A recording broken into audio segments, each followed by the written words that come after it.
Госпожо Малинова, коя е фирма Агроспейс и какво предлага тя в полза на земеделския производител? Фирма Агроспейс е сравнително нова фирма. Седалището е в град Велинград с официален офис в София и с изградена дистрибуторска мрежа в цялата страна. Какво предлага фирмата? Фирмата е ориентирана към екологично чисти продукти. В момента ние предлагаме течен органичен тор, казва се Хумустим, който от 2 години вече успешно се продава на пазара. Има доста широка известност вече и се надяваме, че ще успееме. Как са сигурни земеделските стопани, че като го използват ще увеличат добивите и качеството на продукцията си? Какво представлява този тор? Този тор е чисто органичен тор. Значи може да го кажем, че той е един органичен регулатор, стимулатор и хранителен елемент за растенията. Съдържа всички макро-микроелементи и голяма и основното предимство е това, че има висок процент на хуминови киселини и то калиевите соли на хуминовите киселини, които много активно участват в физиологичната дейност на растенията. Самият тор се приема много добре вече от нашите производители. От 1 година ние вече го предлагаме, а преди това имахме производствени изпитвания, научни изпитвания, доказа много добри резултати при всички култури, при полски, при трайни насаждения, зеленчуци, цветя, храсти, треви, люцерни и така нататък. В момента сме на изложението, предстоесената си идва. Много добър ефект има при житните култури. Предлагаме го като технология третиране на семена или подхранване на семената с 2 листни пръскания през вегетацията, през следващата година. Много е важно тази година производителите да третират семената с него, защото получава се едно много добро вкореняване, залагане на здрав възел на братене, продуктивен възел на братене. Растенията израстват много жизнени, стартират много бързо и заземяват в една много добра фаза. На пролет вече, по време на вегетацията, започва вече листното пръскане, така че смятам, че е уместно да го предложиме като един тор, който ще осигури един висок добив и едно високо качество на пшеницата. Значително се отличава качеството от пшеници, които са третирани с хумусим и тези, които не са. Глутена се завиши с 4 показателя, отпуснатостта на тестото намаля значително, хектолитровото тегло се повиши, добива ние завишихме с по 100 кг на декар, значи това е едно средно завишаване на добива.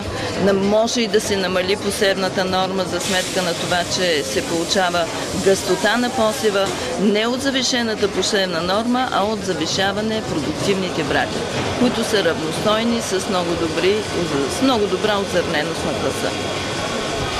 Как вече се възприема този хуматен тор от производителите и къде се използва в България? Върху какви култури се прилага и какви са резултатите до тук?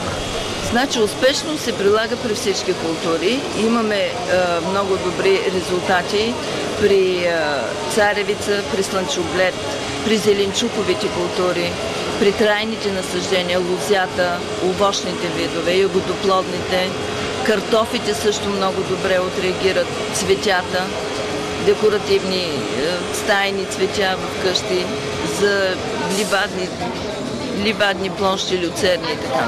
Тоест, ние го препоръчаме при всички култури. Защо? Защото това е един органичен регулатор, стимулатор и хранителен елемент. Той няма избираемост към растението. Растението има нужда от определена храна, която този тор е доставен. Сега ми кажете сега дозите, в които се прилага и по колко пъти трябва да се третират културите? Сега ние в този проспект ние сме дали тук указания, пълни указания, точно как да се приложи, Значи при житни култури, при полски култури, при зеленчукови, при трайни насъждения, което включва третиране на семена и посадъчен материал, листно пръскане и поливане. Тук вече са дадени фазите, в които трябва да се пръска или да се полива.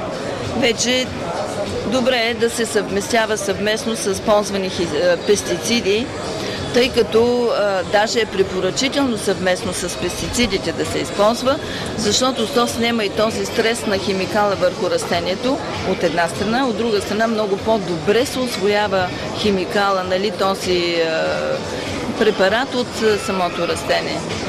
Има и нещо друго. Значи при листното пръскане има големи достоинства пред почвеното турение, листното турение и почвеното турение като сравняемост. Защо? Защото то много бързо се приема от растенията. Да кажем, от 1 до 6 часа хумустима се приема от растението и много бързо то започва да проявява качествените показатели, да се развива по... Какви опаковки предлагате хумустим и къде можем да го намерим този тор? Ами за сега предлагаме опаковка от 1 литър и опаковка от 100 мл. Малката опаковка е предназначена за дребното стопанство, за личния двор, за вкъщи за цветя. Голямата опаковка вече е за по-крупните производители, така че не смятаме, че тази опаковка за сега задоволява потребностите на производителите. Основното ни производство е в Велинград, офис официален в София и изградена мрежа в страната. За Добрич имаме дистрибутор Helios 99 се казва фирмата. Имаме координати на фирмата, тук производителите ги познават. В Ямбол имаме, в Пловдив имаме дистрибутори, в Видин имаме, в Враца, в Плевен и на други места. Обикновено ние работиме с официални дистрибутори. Госпожо Малинова, страхувате ли се от фалшификации на този продукт? Ами, вижте, всяка една фирма, предполагам, че държи на своето качество. Нашата фирма много държи на качеството, на постоянното качество и разбира се, че е възможно да има и фалшификации и така нататък, но ние препоръчаме на всички производители, които го ползват, да го ползват от хората, които ние препоръчаме. Значи, затова от нашите дистрибутори смятаме, че оттам ще получат едно гарантирано качество. Иначе винаги може да се намери някой да направи печалба некоректна. Дано няма такива случаи, но не са изключени.